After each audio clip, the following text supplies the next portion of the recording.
Hi hello welcome to జార్ TV. అసెంబ్లీలో employees కి సంబంధించిన విషయం ప్రస్తావించిన మాజీ మంత్రి ఎమ్మెల్యే హరీష్ రావు, ప్రభుత్వ ఉద్యోగులకు 4 డిఏలు పెండింగ్ లో ఉన్నాయి, ఆ 4 తొందరగా ఇవ్వాలి. పిఆర్సీ కూడా 6 నెలల్లో ఇస్తామని చెప్పారు. ఏడాది అయిన సందర్భంగా పిఆర్సీ కూడా అమలు చేయాలని కోరుతున్నాం. Employees health scheme on limited గా చేయాలని కోరుతూ వారి కోరిక మేరకు మేము అధికారంలో ఉన్నప్పుడు నిర్ణయం తీసుకున్నాం.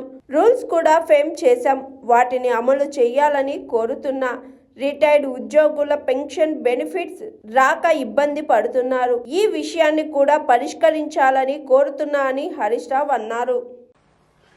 గౌరవ శాసనసభ వ్యవహారాల మంత్రి పెద్దలు శ్రీధర్ బాబు గారు ప్రవేశపెట్టిన బిల్లుకు సంపూర్ణమైన మద్దతునిస్తూ ఒక చిన్న 2-3 ఎందుకంటే ఇది ఎంప్లాయీస్ సంబంధించిన ఇష్యూ కనుక మీ ద్వారా వారి దృష్టికి ఒక 2 నిమిషాలు ముగిస్తాను అధ్యక్ష.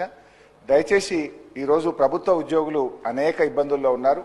ప్రభుత్వ ఉద్యోగులకు 4 డిఏలు పెండింగ్లో ఉన్నాయి.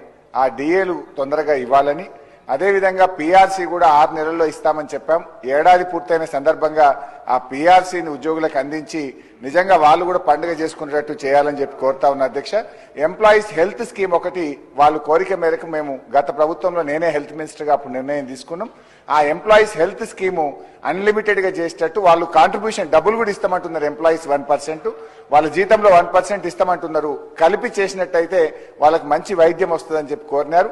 ఆ ఎంప్లాయీస్ హెల్త్ స్కీమ్ను కూడా దయచేసి ఆ కాంట్రిబ్యూషన్ తీసుకొని అప్పుడు రూల్స్ కూడా ఫ్రేమ్ చేసినాం. దాన్ని అమల్లోకి తేవాలని చెప్పి మీ ద్వారా వారిని కోరుతూ, రిటైర్డ్ ఉద్యోగులు కూడా ఒక 7,000 మంది ఉన్నారు. వాళ్ళకి కూడా పెన్షన్ బెనిఫిట్స్ రాక ఆఫీసుల చుట్టూ తిరుగుతూ ఉన్నారు. రిటైర్డ్ అయిన ఉద్యోగులు మరి చాలా మంది హైకోర్టుకు పోయి ఆర్డర్లు తెచ్చుకునే పరిస్థితి వస్తుంది కనుక వారి బెనిఫిట్స్ని అందజేయాలని కోరుతూ ధన్యవాదాలు.